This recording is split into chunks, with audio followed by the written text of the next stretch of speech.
we want to create an ecosystem where whatever we are putting out also really nourishes us and the people around us.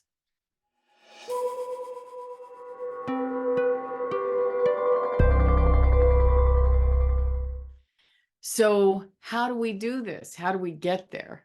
Because it makes sense that we want to bring information into the world that is problem solving or resolution oriented or targeted to create some healing experience for people versus put them down or make fun of them or detract from their success and our own.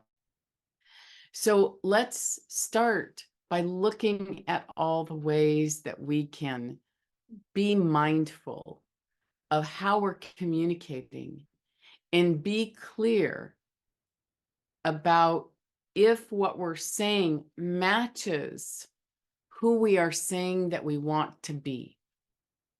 I want to again say you don't have to be there. You just have to want to. So that is the beginning, and it's always what we come back to over and over again on our path is, I want to be a loving person. I want to practice that. I want to put energy into that. I want to intend that.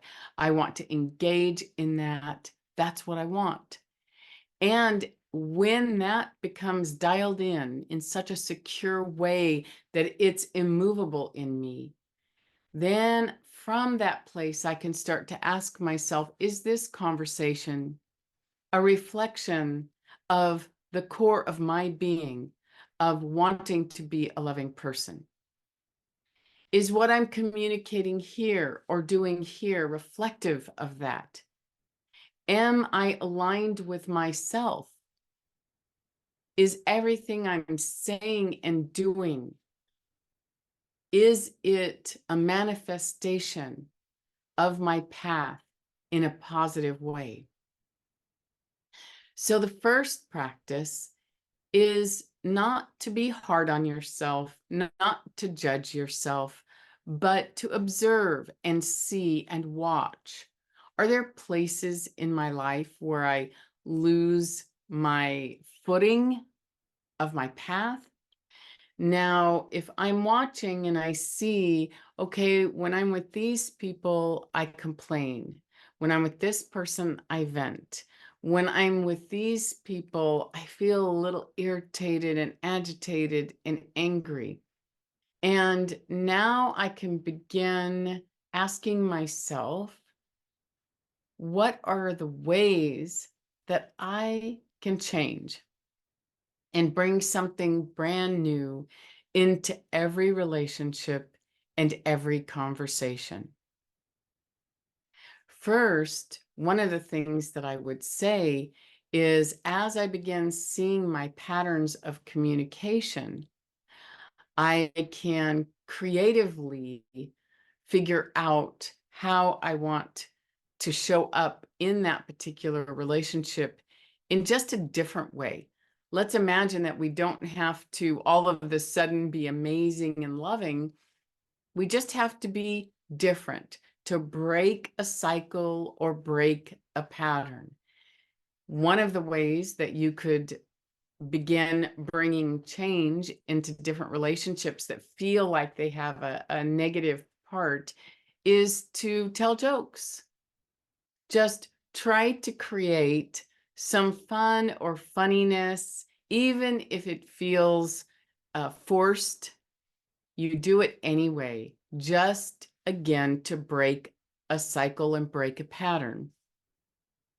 Two, if you're with people that, you can talk to them about what you're doing and share with them that you're trying something new and different, then instead of stopping the cycle of complaining and venting, just do it differently. Maybe you would vent and complain, but dance a little jig while you're doing it, being silly. Or instead of speaking the vent and complain, you might sing it or sing and dance at the same time, just bringing a new energy and a new approach to what's happening. So you definitely don't want to create a war with yourself. You don't want to have to go in and say, oh gosh, I'm a bad person. Look at, I'm complaining here and venting there and being negative there. That's not really the way that we find our way back to our heart. The way that we do it is to observe it, notice it, and then creatively work to bring something new to that moment, to that same repetitive moment that we experience again and again and again. And through that, we work to build a different languaging, a different communication about our problems, our concerns, and our judgments as we see them.